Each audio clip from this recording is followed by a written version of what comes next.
Hemos estado allá trabajando durante ya no sé cuántos días, 9, 11 días, ya no me acuerdo, pero toda la semana pasada llegamos el día 3 de diciembre, lunes, llegamos por la tarde, solo llegamos a comer y por la noche tuvimos redil general con la iglesia de La Habana, todo el liderazgo, compartimos.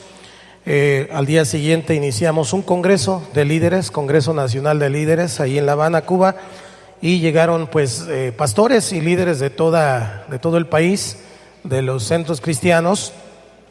Terminamos el día jueves por la tarde, por el mediodía, todo ese tiempo estuvimos trabajando. El día viernes tuvimos descanso.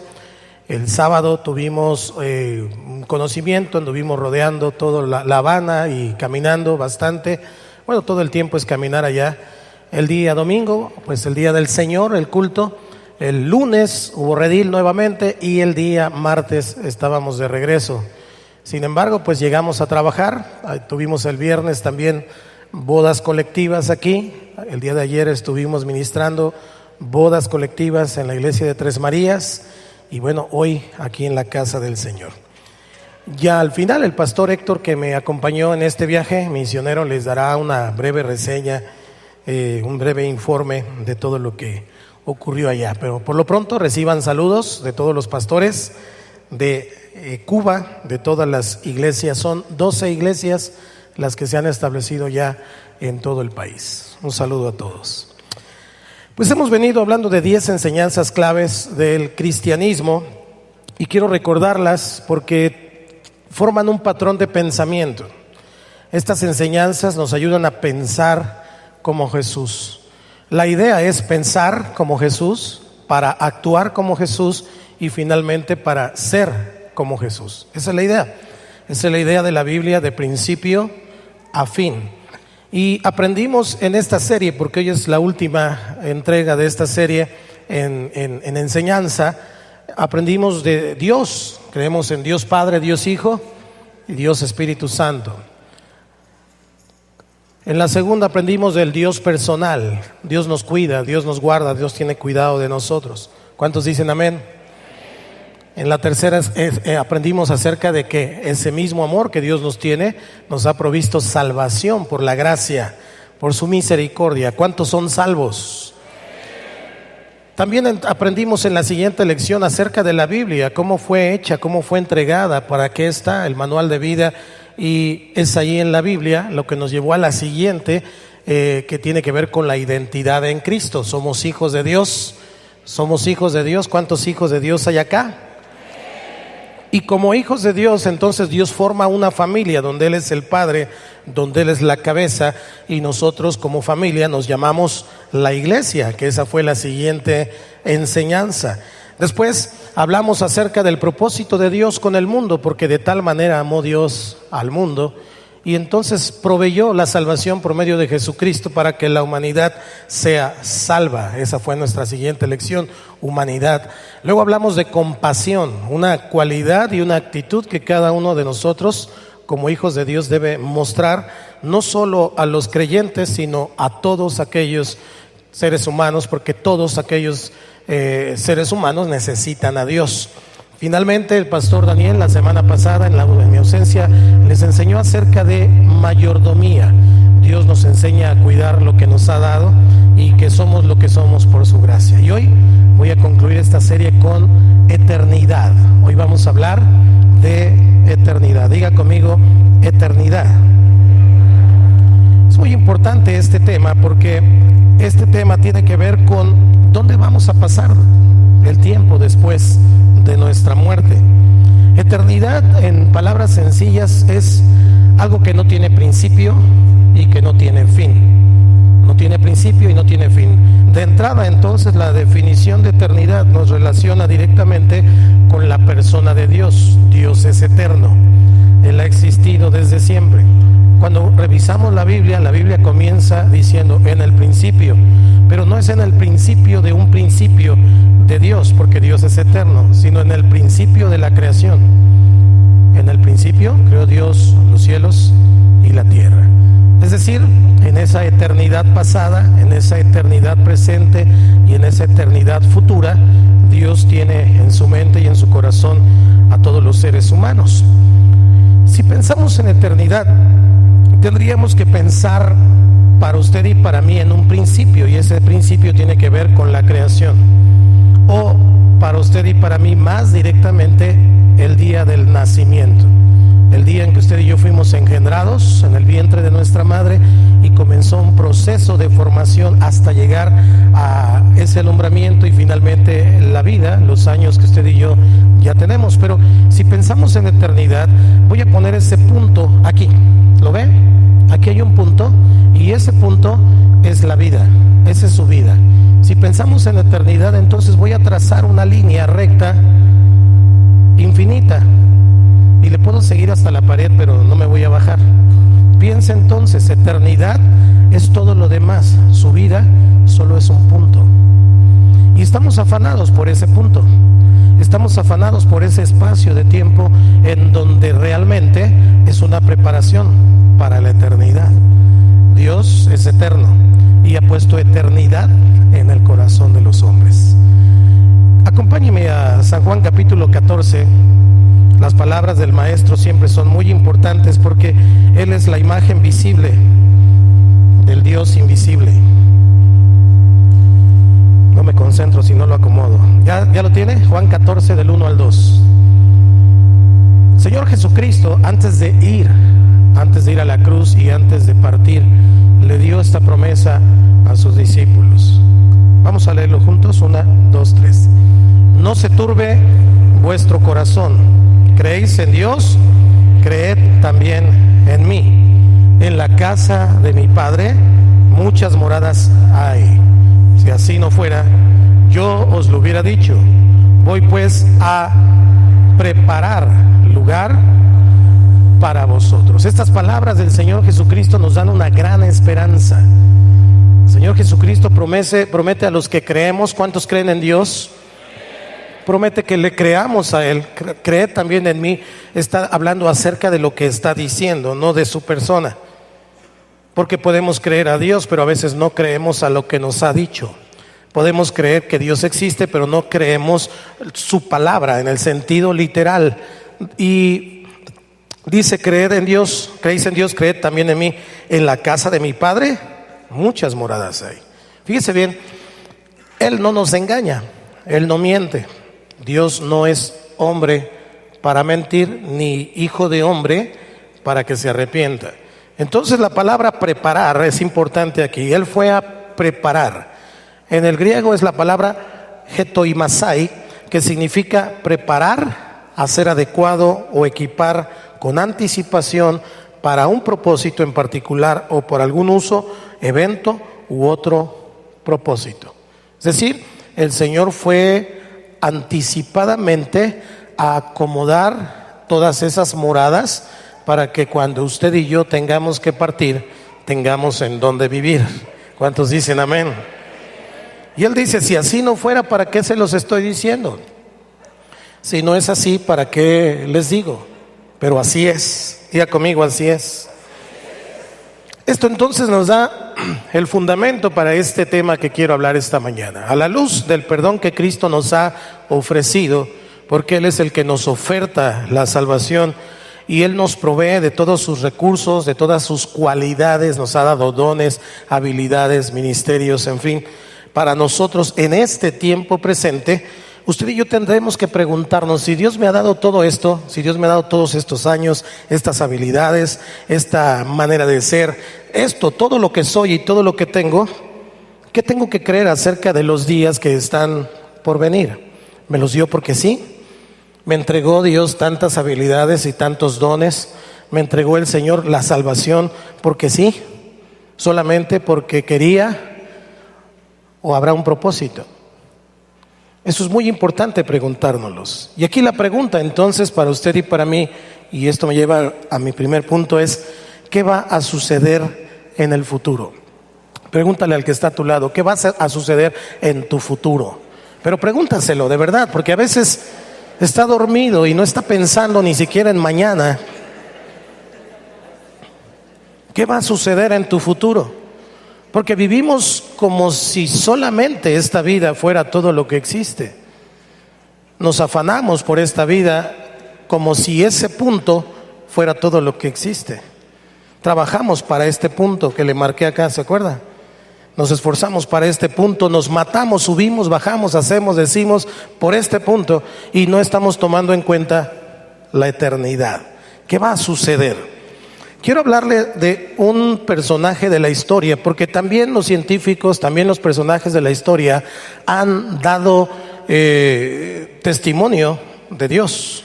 De hecho, la ciencia ha descubierto en sus imposibilidades que Dios existe. Yo quiero hablarle de Blaise Pascal, un matemático, inventor, físico, escritor teológico francés, ahí de los 1600 por 1623 nace, y a mitad de su vida él escribió una especie de compendio teológico que pretendía defender la creencia en Dios. Y este libro se llama Los Pensées, los pensamientos en francés, pero irónicamente no fue publicado hasta después de su muerte. Por cierto, murió a los 39 años, vivían muy poco en los 1600, 39, estaba muy chavo, ¿no? ¿Cuántos tienen más de 39? Ok, pues ya la libraste, ¿eh?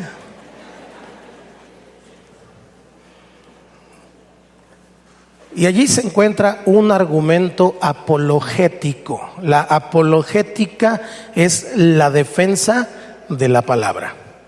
La apologética tiene que ver con la defensa de nuestra fe. Y llegó a ser conocido ese argumento, entre muchos pensamientos, este argumento se llama la apuesta de Pascal. La apuesta de Pascal, usted lo puede buscar después más concienzudamente en el internet. Y la apuesta de Pascal, la base de este pensamiento, tenía que ver con una apuesta humana con respecto a la eternidad, y me pareció muy interesante. Me pareció muy interesante lo que Blaise Pascal propone. Fíjese bien, le voy a explicar esta apuesta. Es un argumento creado por este físico matemático en una discusión sobre la creencia en la existencia de Dios. Y entonces, basado en el supuesto que la existencia de Dios es una cuestión de azar, como las personas a veces piensan, pues quién sabe si Dios exista. ¿Sí me explico? Las personas de repente argumentan eso, piensan, bueno, pues ahí está esto, pero quién sabe si Dios existe, porque a las personas les es más fácil pensar que no existe para entonces librarse de la conciencia y la culpabilidad. A las personas les conviene que Dios no exista, y entonces en sus pensamientos comienzan a decir, quién sabe si exista. Ok, entonces Pascal lo que decía, vamos a pensar que es una cuestión de azar. No sabemos si existe o no existe. Por eso me pareció interesante. Y este argumento de la apuesta de Pascal plantea que aunque no se conoce de modo seguro si Dios existe, lo racional es apostar que sí existe.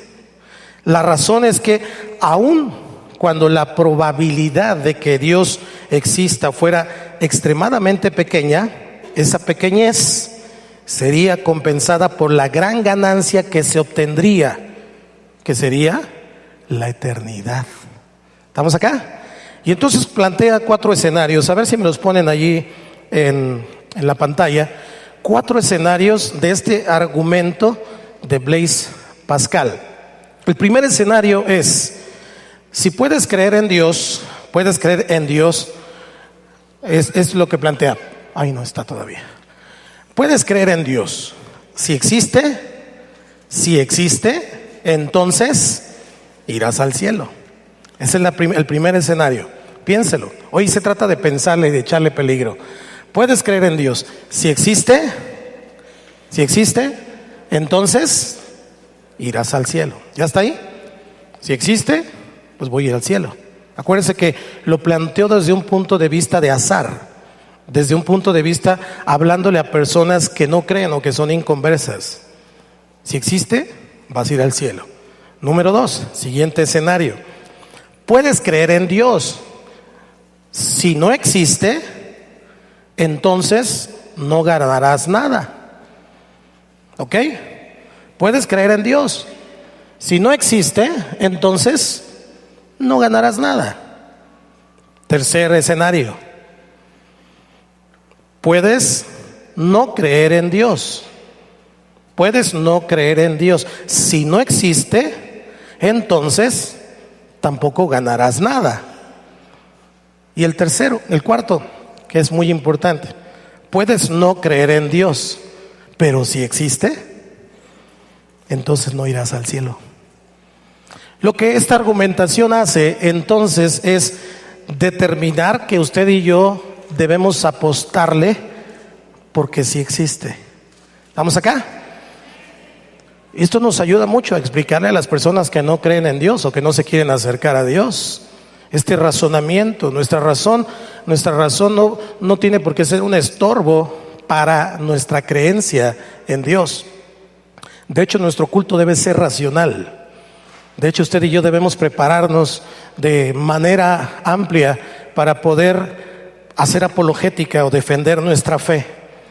La Biblia es suficiente, sí, tiene todo el conocimiento, pero usted y yo tenemos que tener cultura general en muchos sentidos para poder hablar con quien sea, en el nivel que sea, acerca de nuestra fe. Ahora, ¿qué está diciendo en sus propias palabras?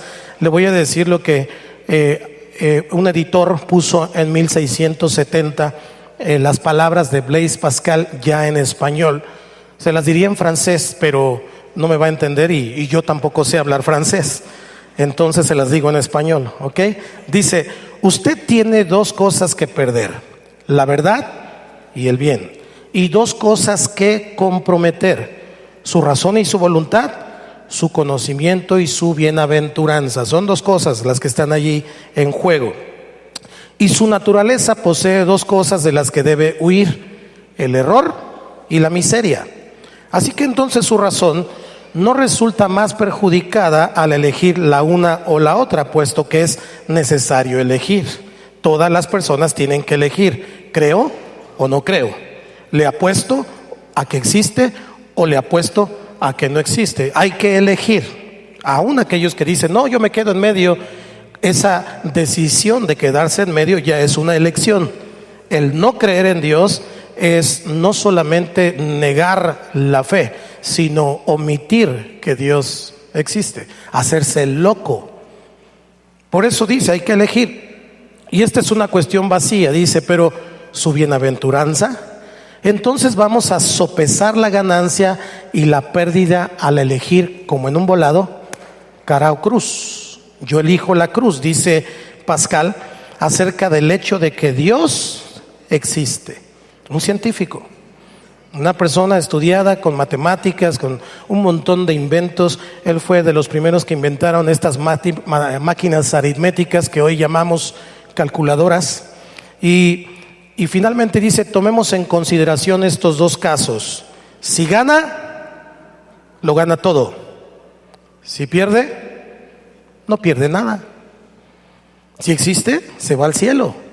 Si no existe, ¿qué pierde? De todos modos está viviendo la vida. ¿Estamos acá? Entonces lo que él dice y proponía en este pensamiento, en este argumento apologético es, apueste a que Dios existe sin dudarlo. Porque lo único que hay que hacer es ganar, ganar, ganar. ¿Cuántos creen en Dios?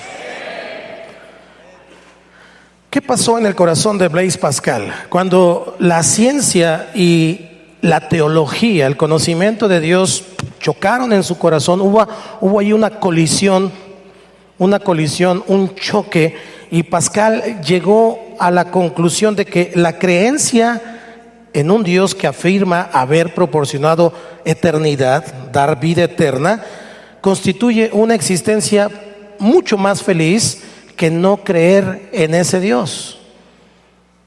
Si yo decido creer en ese Dios que me da eternidad y ese Dios que me cuida, que me guarda, que me protege y que después de esta vida me llevará al paraíso, me va a hacer vivir más feliz. Que si decido no creer en ese Dios y empezar a argumentar con un montón de cosas que no existen, me voy a amargar, me voy a poner feo. Bueno, algunos así nacimos. Y vamos a tener una vida carente de gozo, carente de bendición. Así que es muy lógico su pensamiento. Si me voy a echar un volado de si existe o no existe, voy a apostarle a que sí existe. ¿Cuántos creen que Dios existe? Ahora, él dice que las consecuencias de no creer superan por mucho las de creer. Porque si no crees y existe, entonces te vas al infierno.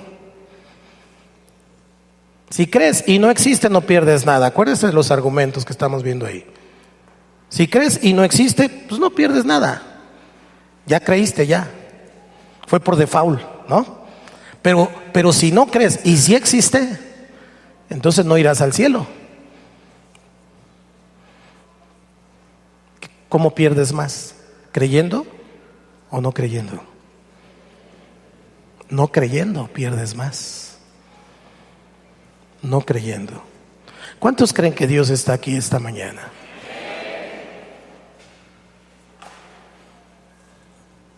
¿Cuántos creen que Dios nos da su palabra para caminar sobre ella?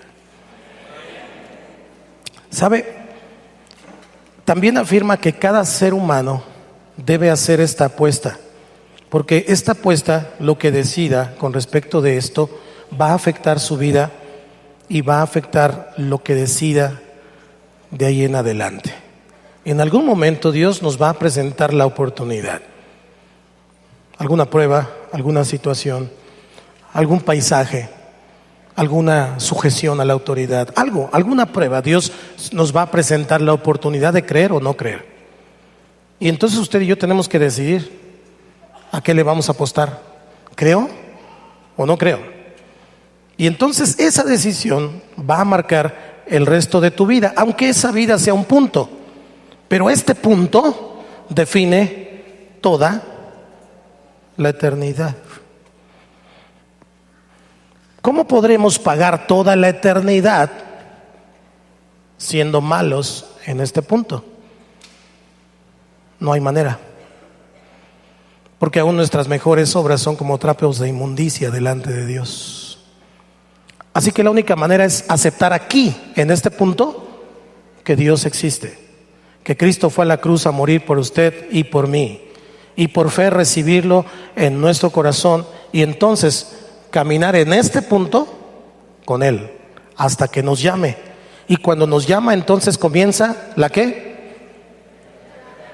La eternidad. Sin embargo, usted y yo provenimos de Dios. Los seres humanos, la creación como tal, proviene de Dios. Él hizo al ser humano. Y luego se rompe ese vínculo paternal a causa del pecado. Pero Cristo lo restaura por medio de la cruz. Y cuando restaura por medio de la cruz, se restaura esa paternidad.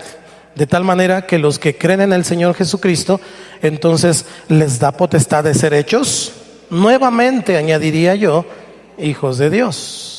Se perdió esa paternidad por causa del pecado. Pero cuando ya estamos aquí, entonces usted y yo recibimos eternidad para bendición. ¿Por qué? Porque antes también somos eternos para maldición. Porque el que tiene al Hijo tiene la vida, pero el que no cree en el Hijo no solo no tiene la vida, sino que la ira de Dios está sobre él. Increíble. Mire lo que dice Salomón en Eclesiastés capítulo 3 versículo 11. Eclesiastés 3 versículo 11. ¿Lo tiene?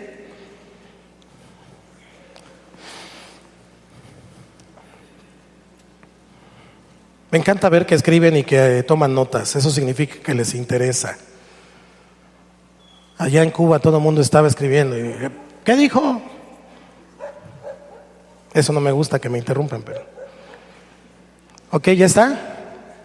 Dice, todo lo hizo hermoso en su tiempo y ha puesto eternidad en el corazón de ellos. sin que alcance el hombre a entender la obra que ha hecho Dios desde el principio hasta el fin. Dios ha puesto eternidad en el corazón del hombre, pero esa eternidad no la alcanzamos a comprender, no alcanzamos a entender todo ese propósito, porque de hecho no tiene un principio y no tiene un fin.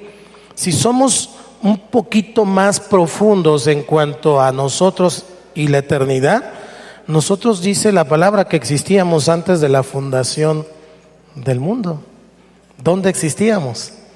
En Dios, en su mente, en su corazón. Y tal como tus nietos y bisnietos, tal vez ahora tienes 15, 20 años y no te has ni casado, pero un día tendrás hijos y un día tendrás nietos y un día tendrás bisnietos y tataranietos, y muchos que no conocerán, ahora ya existen, están en tus lomos, o de otra manera dicho, en tus genes. Y tú eres el resultado de algunos abuelos y unos bisabuelos y unos tatarabuelos que a lo mejor ni conociste y que están ahí en la foto, pero tú ya existías desde que ellos existían. ¿Hola? Estamos hablando de eternidad. Fue Blaise Pascal el que dijo una frase muy famosa que me encanta, y él dijo: el corazón tiene razones que la razón no alcanza a comprender. El corazón tiene razones que la razón no alcanza a comprender. Hablando precisamente de este versículo de Eclesiastés 3:11. Y ha puesto eternidad en el corazón de ellos, sin que alcance el hombre a entender la obra que ha hecho Dios desde el principio hasta el fin.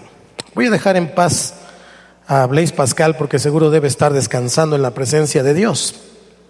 Y quiero entonces hablar de el otro lado, el cristianismo. ¿Cuántos cristianos hay esta mañana? El cristianismo está al otro lado del dilema del alma que estamos mirando en esta mañana. Apostarle a que existe o que no existe, apostarle que es eterno o que no es eterno, apostarle que hay una vida después de la muerte o no. Bueno, el cristianismo está del otro lado, porque nosotros creemos que Dios es eterno. Nosotros creemos que el Señor nos ha venido a dar vida eterna. Amén. Ahora, ¿qué estamos haciendo como cristianos? ¿Cuál es nuestra postura? Nuestra postura es edificar el reino de Dios para el tiempo que pasaremos en la eternidad. Ya Cristo vino a nuestra vida.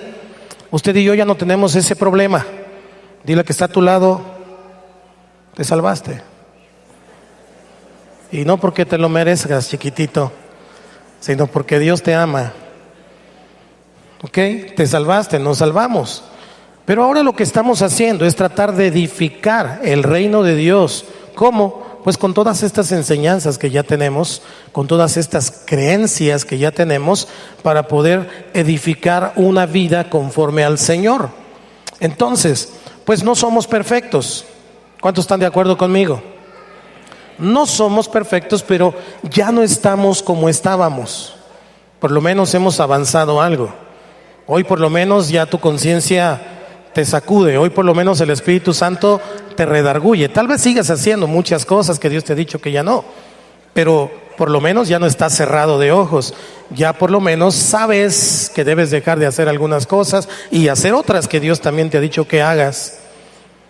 Porque el que sabe hacer lo bueno y no lo hace, también le es contado por pecado. No solo es el pecado explícito y manifiesto, también no asistir a la iglesia, no leer, no tener esta comunión con Dios cotidiana, también es pecado. También no sujetarse a la autoridad, también no hacer hacer caso omiso de lo que Dios dice, también es pecado. Y es tan pecado como el que mata, es tan pecado como el que asesina a una persona, porque en ese sentido delante de Dios no hay pecado grande o pequeño. El pecado es pecado, y la paga del pecado es muerte. Así que usted y yo recibimos una tremenda bendición cuando recibimos a Cristo Jesús, porque Él pagó por nosotros. Y ahora usted y yo estamos edificando el reino de Dios para el tiempo que vamos a pasar en la eternidad. Quiere decir que como usted viva en esta tierra, como usted se comporte o como usted trate de avanzar y crecer en Él, así será en el cielo. La Biblia habla de lugares, de puestos, de coronas, de diferentes situaciones en el cielo. obviamente todos podemos decir, pues aunque sea barriendo las calles de oro quiero estar, pero el Señor dice que nos esforcemos, que seamos valientes, que hagamos lo que Él dice, porque vamos a reinar con Él. ¿Cuántos dicen amén? Y entonces, mientras establecemos el reino, usted y yo vamos preparando a otros, porque Cristo viene pronto. Fíjese, entonces establezco el reino en mi vida por medio de la bendición y la unción del Espíritu Santo, el conocimiento de Dios, y entonces usted y yo vamos siendo edificados individualmente, pero como iglesia somos edificados como piedras vivas, como una casa espiritual. Como iglesia en general a nivel mundial, usted y yo somos la novia de Cristo que está ataviándose con ese lino fino que dice Apocalipsis son las acciones justas de los santos. Y ese prepararnos en Dios nos lleva al mismo tiempo a compartirles a otros que Cristo nos ama. Dile al que está a tu lado, Cristo te ama.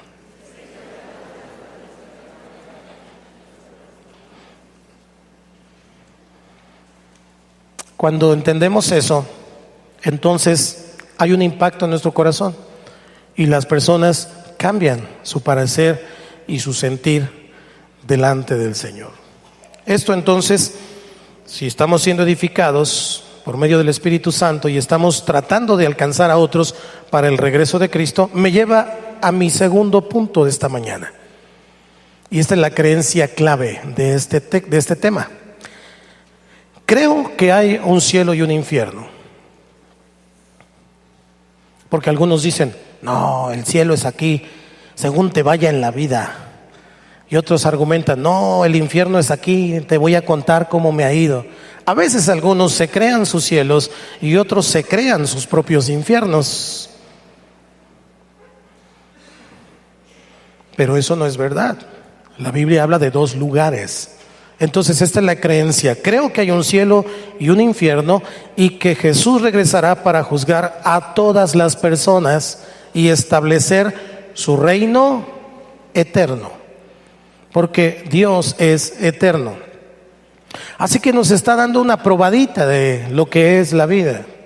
Nos está dando en ese punto la oportunidad de pasar con Él la eternidad.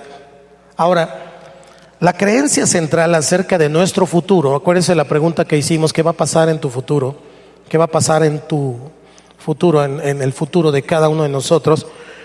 Nuestra creencia central acerca de nuestro futuro y la eternidad consiste en que cuando morimos, nuestro cuerpo, este cuerpo, regresa a la tierra, ¿ok? Pero el espíritu, nuestro espíritu, sigue viviendo. Eso es lo que creemos. Diga conmigo, eso es lo que creo. Ahora, aquí está el asunto. Aquí está el meollo del asunto. Todas las personas pasan eso. Muere y vuelve al polvo. Pero el espíritu sigue viviendo. El problema está en que esos espíritus van a uno de estos dos lugares. El cielo o el infierno. De ahí la urgencia de ganar almas para Cristo y de compartirle a las personas que Cristo viene pronto. Porque hay una eternidad, tanto para unos como para otros. Dile al que está a tu lado, ay nanita. Eclesiastés, Salomón, que meditó tanto en la vida, de hecho él determinó que todo es vanidad y estoy de acuerdo con él. Todo es vanidad.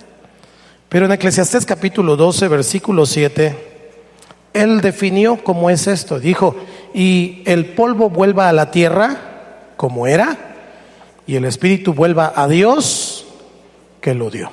Léalo conmigo.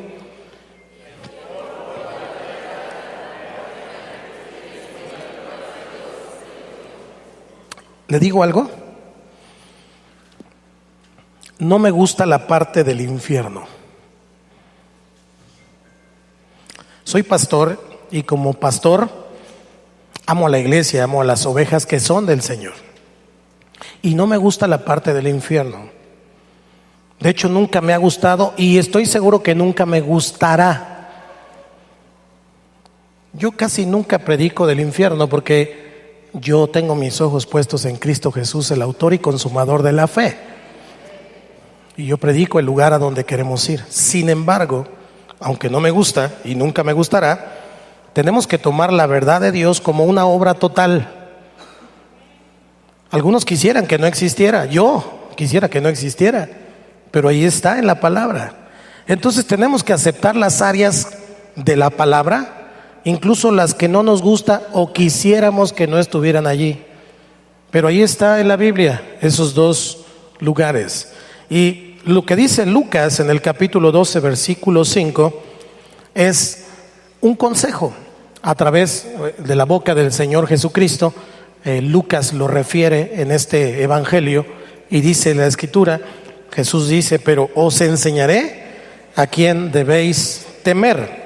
Temed a aquel que después de haber quitado la vida tiene poder de echar en el infierno. ¿Sí? Os digo, a este temed. A este temed. A veces le tenemos miedo a los asaltantes, le tenemos miedo a los que llaman por teléfono y nos amenazan. Y la sangre de Cristo tiene poder. Yo nunca les hago caso ni los pelo. Si van a hacer algo, que lo hagan. Y pronto, porque si no se las van a ver con mi Señor. ¿Cuántos dicen amén? Si no, que le caigan. Así tiene que ser. Tenemos que tener fe en Cristo. Aquí han llamado. Aquí han llamado. A la casa han llamado. Al celular han llamado. Y a todos les he dicho: te vas a ir al infierno si no te arrepientes. Porque no les tengo miedo. Tenemos que temer a aquel que es capaz. ¿Cómo dice la Escritura? Volvemos a leerlo, por favor. Pero os enseñaré a quién debéis temer. Temed a aquel que después de haber quitado la vida, a este. Usted y yo ya no tenemos este problema. Aleluya. Porque quienes hemos recibido la salvación por medio de la gracia, ya no necesitamos preocuparnos por este asunto, porque yo creo en la salvación por fe. Entonces Dios ha quitado el temor de mi vida y de la tuya de este futuro. Nosotros no tenemos que temer en ese sentido, porque Dios cumple sus promesas. Si así no fuera, yo os lo hubiera dicho, pero voy a preparar moradas para ustedes. Aleluya. Voy a preparar moradas para ustedes. Entonces usted y yo tenemos que hacer hincapié en un punto importante. Y ese punto importante es que cuando morimos y pasamos a la eternidad, ese momento no es el final, como muchos quisieran o como muchos tienden a creer. No es el final. En realidad apenas vamos comenzando. La vida es un ensayo de lo que será la eternidad. Y si tú aquí aprendes a adorar a Dios, sabrás adorar a Dios en el cielo. Si tú aquí aprendes a servir a Dios, sabrás servir a Dios en el cielo. Si tú aquí aprendes a tener gozo y alegría, sonríe rápido, entonces tendrás delante del Rey una cara de gozo y de alegría, no de palo ahí en la eternidad. ¡Qué flojera! La gloria del Señor exuberante y tú. El Señor va a decir: ¿y este para qué lo trajeron?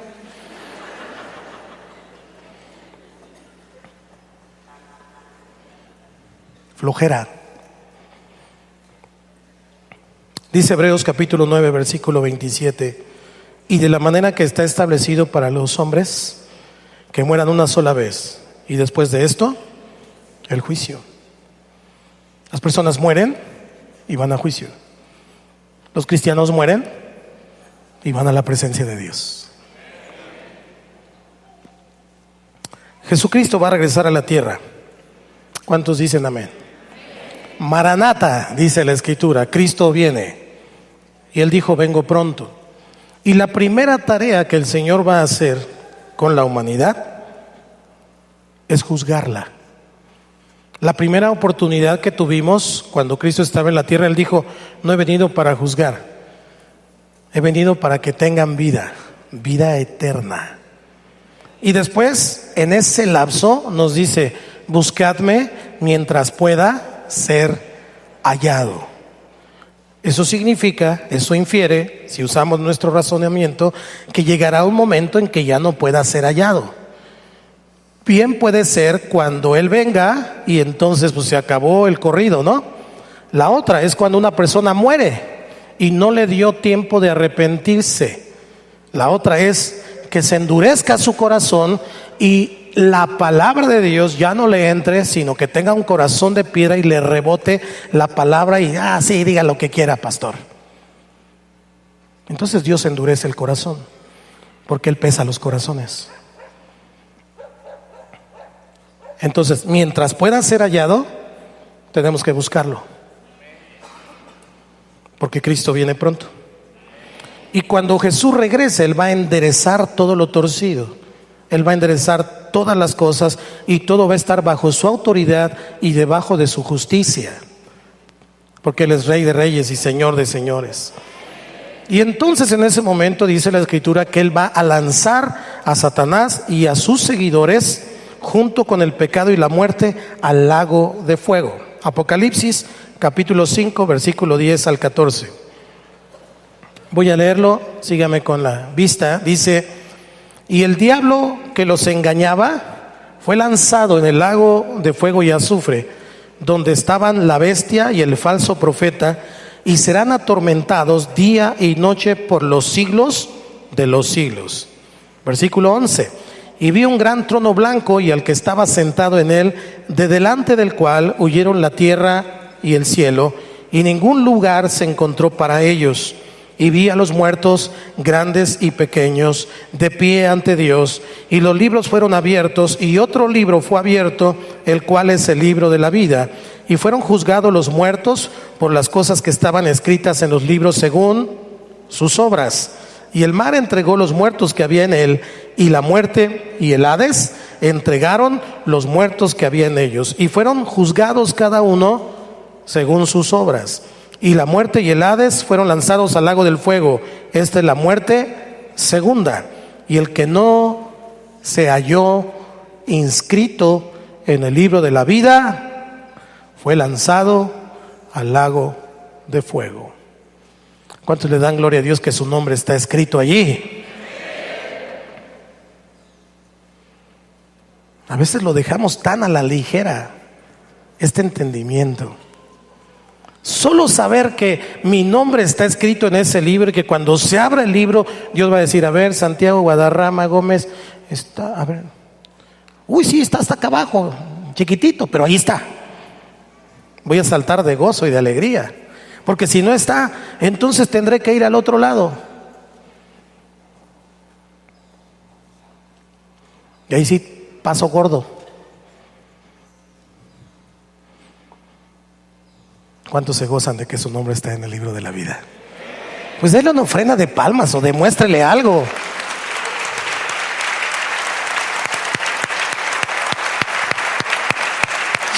Gracias, Señor, gracias por tanta gracia, por tanta misericordia, por tanta paciencia.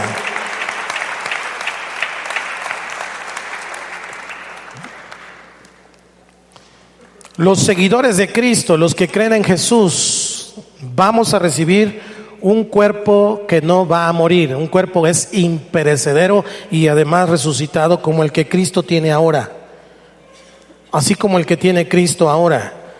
Porque Cristo, después de que resucita, se levanta de la tumba, resucita y tenía un cuerpo glorificado. Y pasó otros 40 días con sus discípulos, enseñándoles, compartiéndoles, diciéndoles de la promesa que iba a venir. Hasta se echó unos sándwiches de atún con ellos, allí al costado de la orilla, peces asados, y comió con ellos. Pero veo algo impresionante, que estaban un día reunidos todos y Él apareció en medio de ellos, pero no abrió la puerta. No abrió la puerta, atravesó las paredes. Ese es mi verdadero superhéroe. Aleluya. Atravesó las paredes y se apareció con ellos. Un cuerpo glorificado. Un cuerpo glorificado que puede estar en el cielo. Este cuerpo no puede estar en el cielo. Y ya ni te afantes tanto, porque se lo van a comer los gusanos. Y una vez te digo, vas a recibir otro. Vas a recibir un traje nuevo. Este traje ya está medio arrugadón. Y más si no lo has cuidado, pues Qué bueno que vamos a recibir otro. Dice la Escritura en 1 Corintios 15, del 51 al 57. Usted y yo tenemos que animarnos con esta esperanza, la esperanza de eternidad. Dice: he aquí os digo un misterio, no todos dormiremos, pero todos seremos transformados.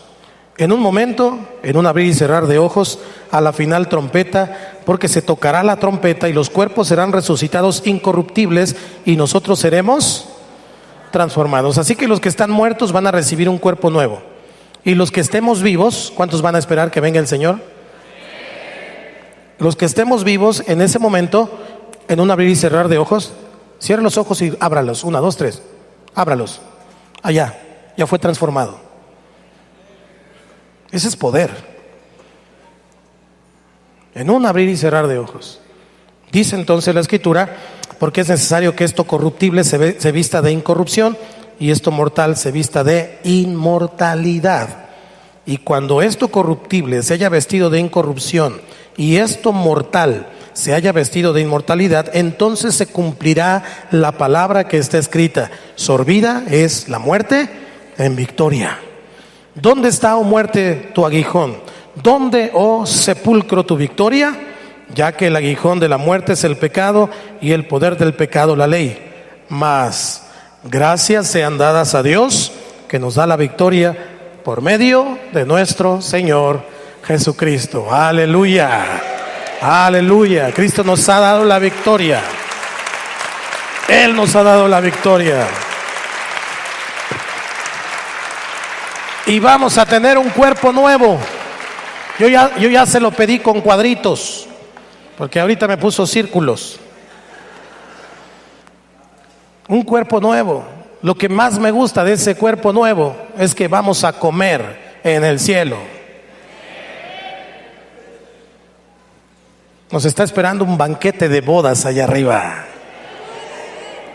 Jesús y su pueblo entonces van a ser transformados. Dile al que está a tu lado: no te angusties, vas a ser transformado. Sí, porque muchos ahora podemos estar un poco traumados y decir: no me gusta mi cuerpo, no me gusta cómo soy, no me gustan estas orejotas. Lo que no sabes es que es para oír mejor. No me gusta mi estatura, no me gusta, en fin, podemos decir un montón de cosas y ser malagradecidos con Dios.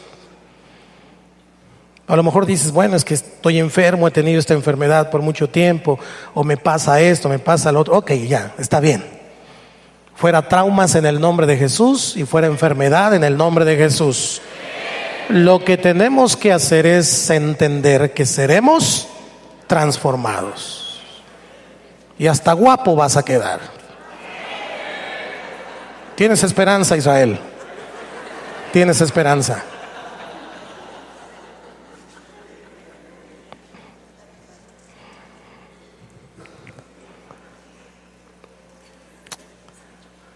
Usted y yo vamos a vivir en la nueva tierra rodeada por un nuevo cielo. Cielo nuevo, tierra nueva. Para el cristiano, para usted y para mí, ese es el futuro. Ese es nuestro futuro. No importa las circunstancias, lo que importa es tu posición. Tú eres un hijo redimido, comprado, lavado, rescatado, lleno de promesas. Y Jesús no retarda su promesa. El Señor siempre cumple su promesa. Así que usted y yo tenemos que animarnos con eso, porque cuando decimos lo mejor está por venir, dígalo conmigo. Díselo al que está a su lado con sonrisa y toda la cosa.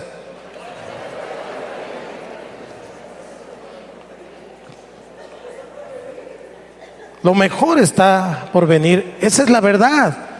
Nosotros no estamos hablando frasecitas para animarnos.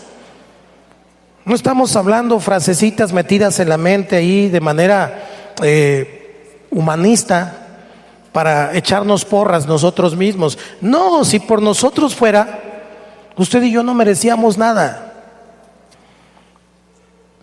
Si fuera por nosotros, por nuestras actitudes, por nuestras cualidades, por nosotros, usted y yo merecíamos el infierno. ¿Cuántos saben eso? Lo merecíamos. Aún el que dice, no, yo no, ese más por mentiroso. Todos estábamos destituidos de la gloria de Dios. Pero por su gracia, hoy somos salvos. Me he caído, se ha tropezado, nos hemos tropezado, pero Dios nos ha dado la mano, nos hemos levantado. Échale ganas, avanza, deja de estar llorando en las esquinas, deja de estar llorando en el piso. Ya, échale ganas. Tu futuro está asegurado, Cristo te ama, vas a ser transformado y vas a vivir en el cielo. Jesús fue a preparar una casa para ti y para mí. Y esa casa está mejor que en la que vives hoy, por la que te afanas tanto. Las calles son de oro. Vas a pisar calles de oro y aquí, ay, el oro, cuido el oro. Le doy de comer al loro. Ese es otro.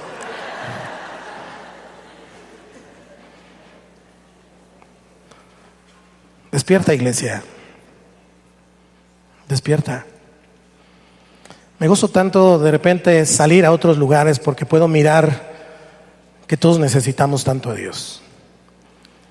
Y en diversas circunstancias, pero la esperanza para todos es la misma. Vivas en un país comunista como Cuba, vivas en un país como Estados Unidos, hablando del liberalismo, o vivas en un país populista como ahora es México, no importa. La esperanza, tu futuro está asegurado, porque Cristo es la esperanza de gloria en nosotros. Dale un aplauso al que vive para siempre.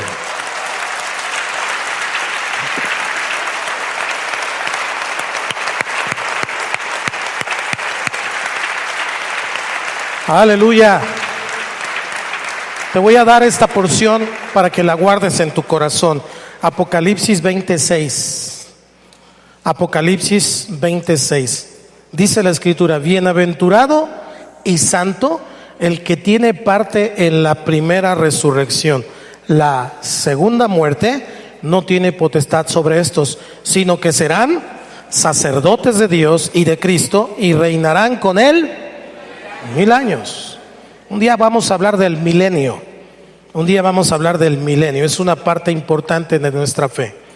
Pero en ese gran día, Dios mismo vivirá entre nosotros. Yo no me imagino cómo será eso. Pero Dios estará entre nosotros.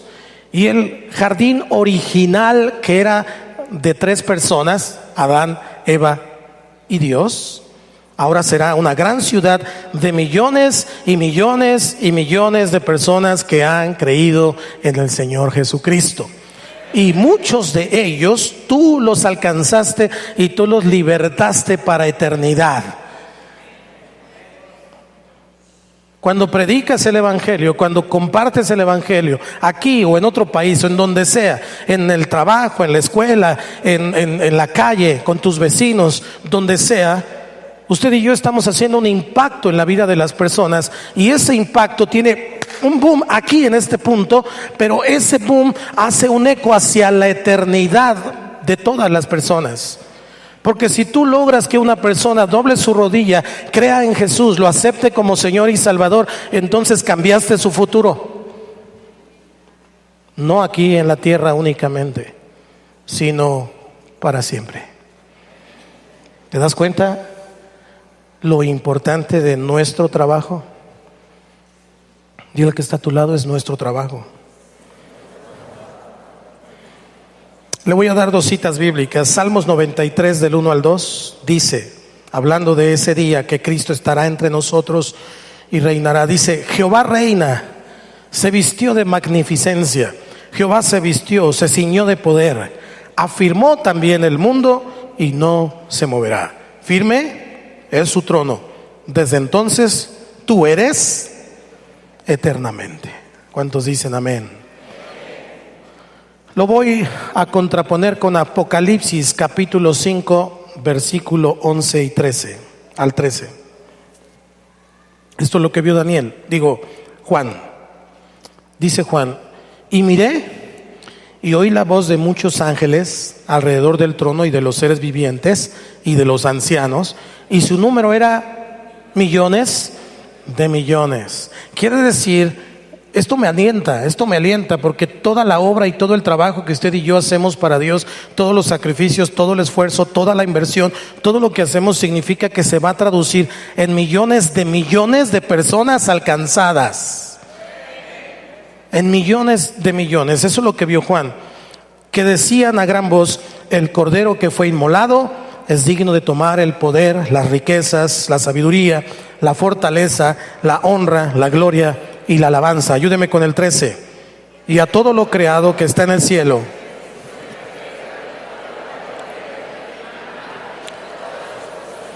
oí decir al que está sentado en el trono y al cordero, sea la alabanza, la honra, la gloria y el poder por los siglos de los siglos.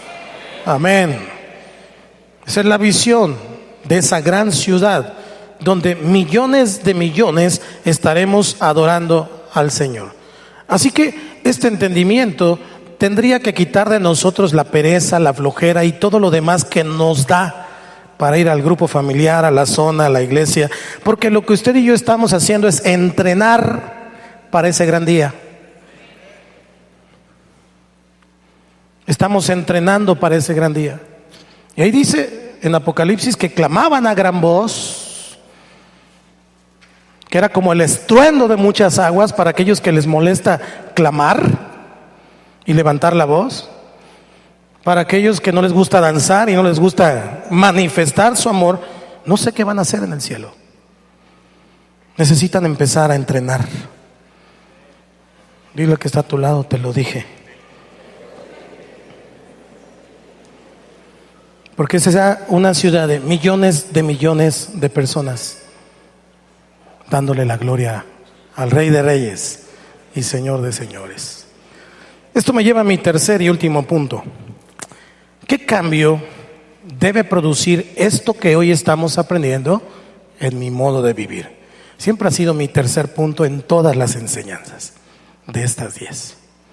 ¿Qué cambio debe producir esto en mi modo de vivir? Si verdaderamente creemos que Dios ha preparado un hogar eterno, ¿cuántos lo creen? Si creemos que Dios, nuestro Señor Jesucristo, como dice en San Juan 14, lo explica, que fue a preparar morada, fue a anticipadamente acomodar dónde iba a quedar usted y yo, tal como Él lo explicó, y creemos que es un lugar con muchas moradas, muchas habitaciones, entonces, ¿cómo tengo que vivir a partir de esta creencia? Porque de nada sirve estar enterado de algo que pasará si no modifica mi manera de vivir. ¿Está de acuerdo? Bueno, ¿cómo tengo que vivir? Primero, tenemos que vivir con esperanza cada día. Tiene que vivir con esperanza cada día, a pesar de las circunstancias que nos rodeen. No importa, a veces es bueno, a veces es malo. La vida, y no lo quiero decepcionar, pero puede que tu vida mejore o puede que tu vida no mejore. Pero podemos saber que el hogar de Dios nos espera y que ese sufrimiento temporal que en esta tierra tengamos no tendrá comparación con la eternidad de gozo y bendición que recibiremos. Entonces, dejemos de quejarnos, dejemos de tener malas actitudes y vivamos con una esperanza cada día. Hay una casa que me está esperando allá en el cielo. La verdad, yo ya me quisiera ir. Sé que va a estar bien padre allá. Pero como decía el apóstol Pablo, todavía hay mucho trabajo que hacer. Segunda cosa, ¿cómo tengo que vivir? Tengo que amar a las personas con libertad y valentía. Eso es muy importante. Si yo sé que mi futuro está asegurado, si yo sé que ninguna persona, ninguna de las que están aquí, ninguna de las que están afuera, ninguna de las que están en el mundo, en otro país o donde sea, va a modificar mi futuro, porque mi futuro está en Cristo. ¿Cuántos dicen amén? Entonces, puedo amarlas con libertad y con valentía, porque algunos para amarlos se necesita valentía. Pero lo puedo hacer. Prefiero disfrutar a las personas como son que tratar de cambiarlas, porque he aprendido que nunca voy a poder. Esa es una obra del Espíritu Santo. Así que las acepto, las bendigo, oro por ellos, los amo con el amor del Señor. ¿Sí me estoy explicando? Con libertad y con valentía. Tercera cosa, ¿cómo tengo que vivir al saber esto? Tengo que guiar a muchas más personas a una relación con Cristo, porque si no lo hago, entonces no solamente estoy omitiendo mi fe, estoy limitando que otros vayan al cielo. Yo puedo ser una puerta de salvación, usted puede ser una puerta de salvación, de hecho lo es, porque a través de su boca, de su palabra, de su testimonio, las personas entran al conocimiento de Cristo Jesús. Usted y yo tenemos que compartir esta gran esperanza con todos los demás. ¿Cuántos tienen esperanza? Avísele a su cara que tiene esperanza. ¿Cuántos tienen esperanza? ¿Sabe? Quiero concluir esta mañana con algo, pero quiero pedirle un momento.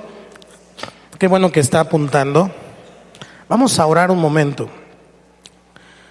Y le quiero pedir esto, haga un inventario de sus relaciones rápido. A lo mejor en casa lo puede hacer con más calma, pero quiero enseñarle cómo.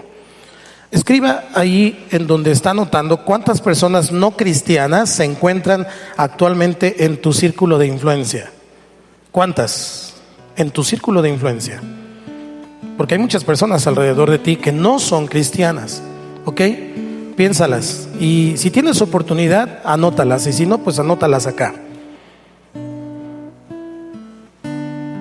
Toma un minuto. Espero que lo tomes. Por lo menos que lo pienses. Porque tu futuro está maravilloso. Tu futuro está hermoso. Tú y yo vamos a ir al cielo y tenemos una casa maravillosa. Pero si no compartes esto con otros, somos una bola de egoístas que solo nos emocionamos por nuestro futuro, pero no estamos tratando de que otros tengan el mismo futuro que nosotros. Piensa, ¿con cuántas de esas personas estás compartiendo el amor de Dios de una manera activa? No solo con palabras, sino con hechos. ¿Cuántos se dan cuenta que tú eres cristiano? Escribe sus nombres ahí, si puedes hacerlo. Escribe sus nombres. Ahora, no hay condenación por lo que no ha sucedido. Si una convicción de que nosotros estamos en Cristo es fuerte, entonces esa convicción nos lleva a la obediencia de lo que puede ser. Tal vez no les has compartido, pero les puedes compartir. Tal vez no les has dicho Cristo te ama y hay una eternidad, pero puedes empezar. No se trata de enjuiciar o de condenar ahora. Es más, si no te viene a la mente ningún nombre, tampoco te preocupes. Dios te los va a poner enfrente. Solamente levántate y haz tu tarea. Ejerce la gran comisión que Dios nos ha dado de ir y predicar el evangelio a toda criatura, porque se trata de eternidad. Ahora, si escribiste varios nombres ya y vinieron a tu mente varios nombres, anímate con el hecho de saber que Dios te va a usar, te va a dar poder, te va a dar palabras, te va a dar señales para que tú puedas llevar a muchas personas a los pies de Cristo. Te animo a que sigas orando para que recibas inspiración de parte del Señor y nunca te rindas, nunca te acomodes, nunca digas, bueno, pues ya soy salvo. Pues vamos a esperar que Dios nos bendiga, que Dios me dé, que Dios me arrime todo lo que necesito, y pues a los demás que se los coma un perro. Ojalá se los comiera un perro, pero es el infierno de lo que estamos hablando. Entonces no podemos quedarnos con tan grande salvación. Tenemos que compartirla. Alcanza para todos. El cielo alcanza para todos. Jesús no quiere que ni aun uno se pierda. Imagínate, esto me anima mucho a mí. Le voy a dar un secreto, un tip de cómo me animo yo. para que se anime usted. Imagínate algún día a muchas personas o a cada persona dando un testimonio sobre cómo lo condujiste a su libertad para la eternidad. Tal vez ahora algunos te han dicho, hermano, hermana, a mí me han dicho, pastor, esta predicación, siempre que voy a algún lugar me recuerdan cosas que yo dije o hice y ya ni me acordaba, porque siempre lo hace el Señor. Y entonces recordar o pensar eso, que un día estaremos delante del trono y el Señor diga, todos estos que están acá y todos esos que están por allá los ganó Juanito. Juanito fue la puerta, denle a Juanito una corona extra porque ganó a todos esos. ¿Cuántos dicen amén? Y estos que están acá los ganó Chanito, y estos de acá tú, ponle tu nombre. Imagínate que una persona en alguna parte del mundo, en alguna parte del país, le dice a otras personas, le doy gracias a Dios por Santiago, le doy gracias a Dios por Héctor, le doy gracias a Dios por Simón, le doy gracias a Dios por quien sea, porque él perseveró, se acercó, me habló de la palabra, yo no quería, me resistía, pero él me dijo, apuéstale a que existe, no pierdes nada. Y entonces aquí estoy, ahora sirviendo, ahora siendo pastor de pastores, ahora estoy haciendo lo que sea, pero con el futuro asegurado. Imagina, ¿lo imaginas? Si lo imaginas, entonces puedes hacerlo, porque Dios con su imaginación hizo el mundo. Dios con su imaginación y su palabra hizo todo lo que vemos. Si lo imaginas, ya tienes el primer paso, porque entonces Dios te da el querer como el hacer por su buena voluntad. Eres una parte muy valiosa del proceso de salvación. Es una pieza clave.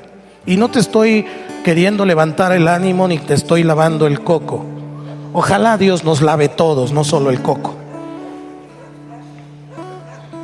Pero tú eres una pieza clave, muy importante en el proceso de salvación, en todas esas vidas. Y Dios sin duda te va a usar a medida que tú te sometas a Él y le sirvas. Si tú te sometes al Señor y le sirves, entonces Dios te da más. Y si le sirves más, te da más. Y si te sometes más, te da más. Cuando dejas de someterte o de servir, entonces se detiene la bendición. Nunca dejes de someterte al Señor y de servirle al Señor, pase lo que pase. Quiero terminar con 1 de Juan, capítulo 5 al 11, y luego Juan 17, 3.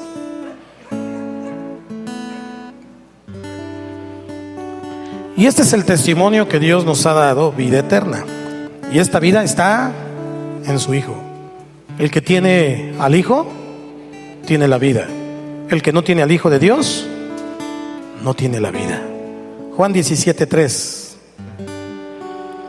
Y esta es la vida eterna, que te conozcan a ti, el único Dios verdadero, y a Jesucristo, a quien has enviado. Así que usted y yo tenemos que trabajar en colaboración para la eternidad. Nuestro proyecto se llama eternidad. Establecer el reino de Dios como visión tiene como punto final, como estación de llegada, la eternidad. Todo lo que hacemos es para que la gente sea salva para eternidad. Todo lo que decimos tiene que ver con eternidad. Todo lo que usted y yo pensamos como iglesia o como cuerpo tiene que ver con eternidad. Y el apóstol Pablo dejó una dirección muy clara a la iglesia de Corinto, su método de colaboración. Dile al que está a tu lado, somos colaboradores. Su método de colaboración al trabajar con Apolos para alcanzar a las personas, mientras que la obra de salvación obviamente le corresponde a Dios, porque Él es el que pone esa fe. Pero nosotros, colaboradores de Dios, predicamos el Evangelio. En 1 de Corintios dice, capítulo 3, versículo del 5 al 7: porque aún sois carnales, pues habiendo entre vosotros celos, contiendas y disensiones, ¿no sois carnales y andáis como hombres? Porque diciendo el uno, yo ciertamente soy de Apolos, y el otro, yo soy de Pablo, ¿no sois carnales? ¿Qué pues es Pablo? ¿Y qué es Apolos? Servidores por medio de los cuales habéis creído, y eso según lo que a cada uno concedió el Señor. Colaboradores.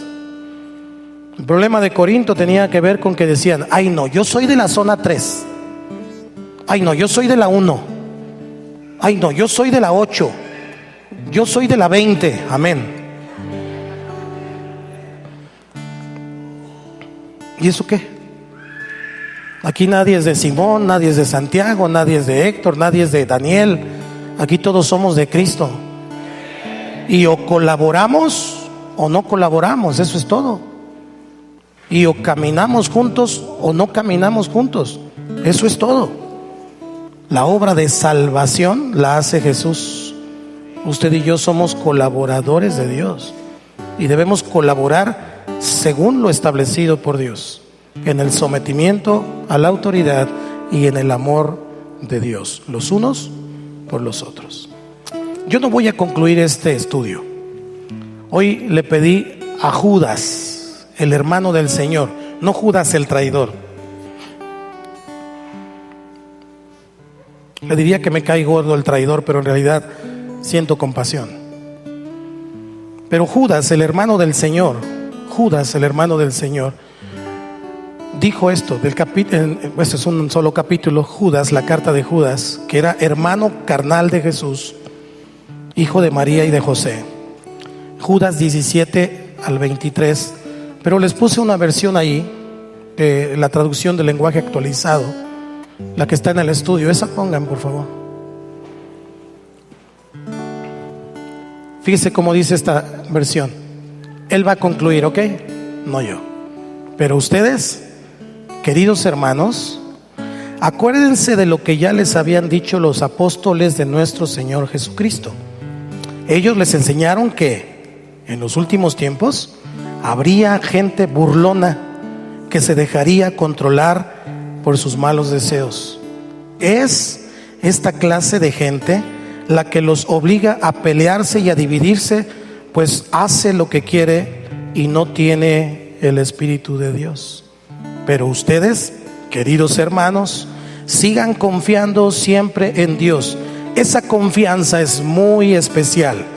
Cuando oren, dejen que el Espíritu Santo les diga lo que deben decir. Confíen todo el tiempo en el amor de Dios y esperen el día en que nuestro Señor Jesucristo nos dará la vida eterna, pues Él también nos ama mucho. Ayuden con amor a los que no están del todo seguros de su salvación.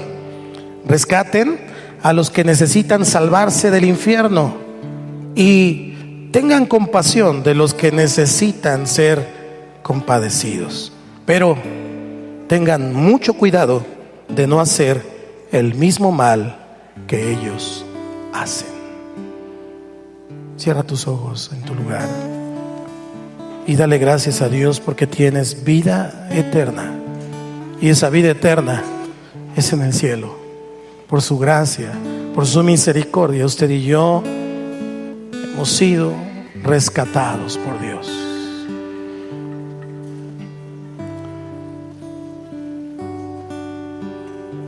Pero ora, pero dile gracias. Por lo menos un gracias se merece Dios por tanta bondad, por tanta bendición, por tanto amor que nos ha dado. Dile gracias con tu corazón abierto. Con nada podríamos ganar la eternidad. Nadie puede cambiar tu futuro, ninguno.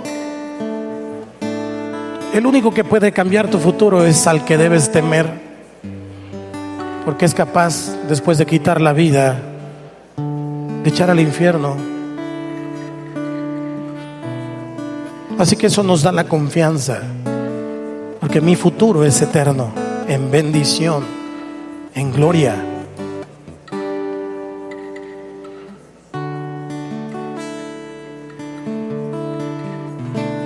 Te alabamos, Jesús. Te bendecimos, Señor. No hay nadie como tú, Dios. Tal vez he pasado muchos años de mi vida dejándote fuera, Tal vez he pensado que es con mi entendimiento y mi manera de vivir como está bien vivir la vida. Pero si un pensador y un científico como Blaise Pascal llegó a la conclusión de que vale la pena, por pequeña que sea la oportunidad de que existes, apostarle a que existes, ¿por qué yo me resisto? ¿Por qué yo pienso que soy más sabio o más inteligente al vivir mi vida como se me pega la gana? Tengo mucho que ganar en ti, pero tengo más que perder sin ti. Perdóname, Señor, si me he alejado de tus caminos. Habla con Él.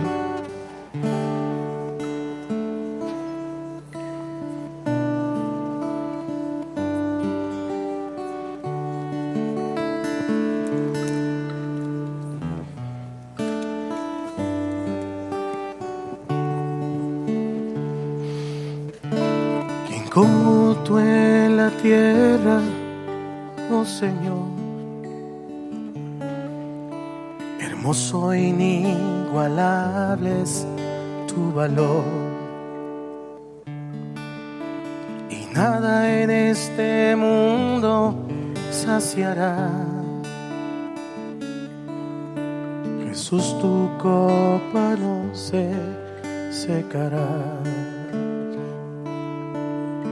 ¿Quién como tú en la tierra, oh Señor? Hermoso e inigualable es tu valor, y nada en este mundo saciará. Jesús, tu copa no se secará. Tu presencia es el cielo para mí.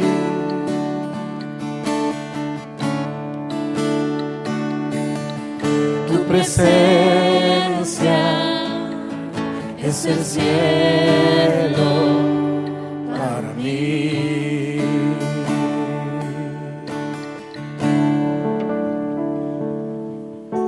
Tesoro de mi alma y corazón,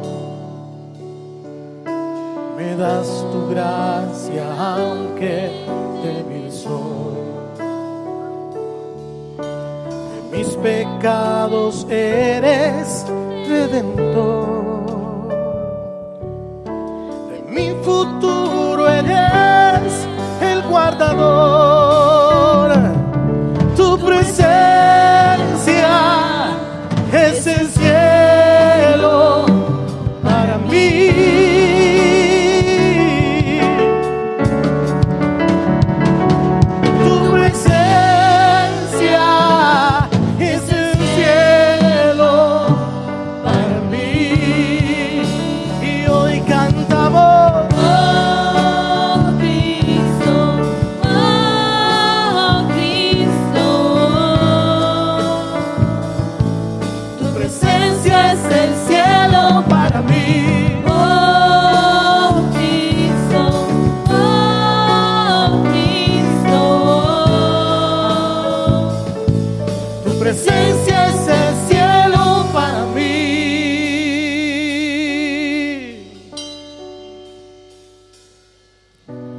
Mientras tenga vida, esperaré.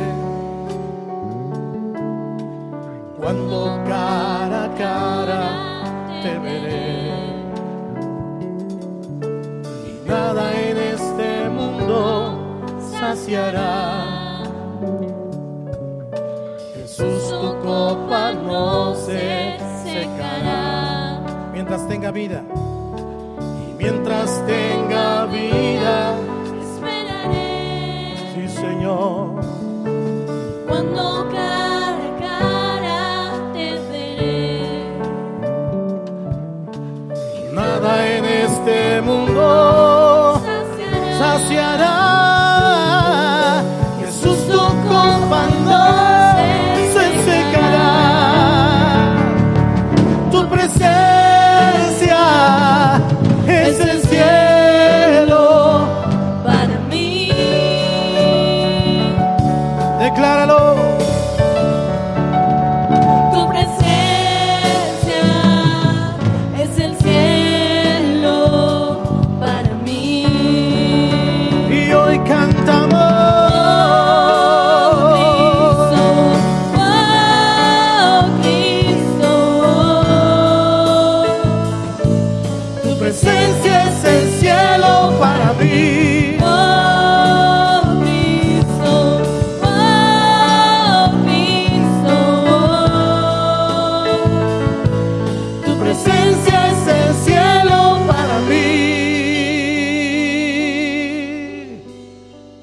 Si alguno esta mañana aquí no está seguro de su salvación,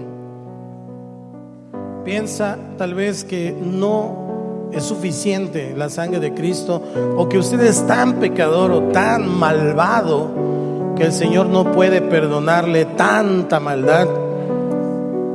Hoy es un buen día, porque usted hoy puede ser sincero delante de Dios. Y entonces, si no está seguro de su salvación, levante su mano. Es más, no levante su mano, venga al frente. Si usted no está seguro de su salvación, venga al frente. Hoy no voy a hacer una oración de fe en sus lugares. Hoy la salvación es para el que cree en la salvación, viniendo al frente. Ahí en su lugar levante sus manos. Si usted está seguro, dele gracias a Dios. Si no está seguro, no se quede escondido entre la multitud. Dios le quiere dar seguridad.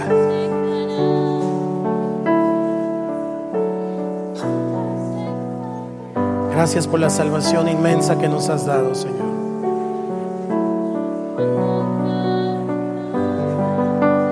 Gracias por la salvación. Pone en nuestra mente, en nuestro corazón, esa seguridad de la salvación.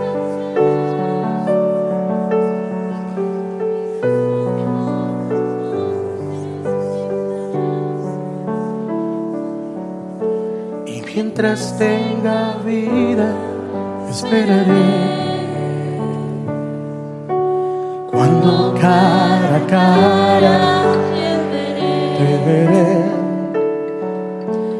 Nada en este mundo saciará. Jesús, su copa no se secará. Tu presencia es el cielo Para mí,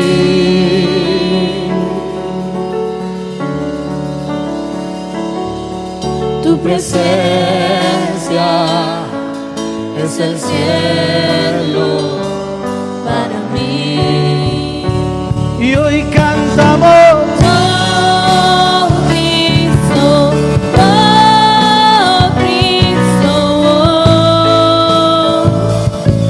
tu presencia es el Cielo para mí. Oh Cristo,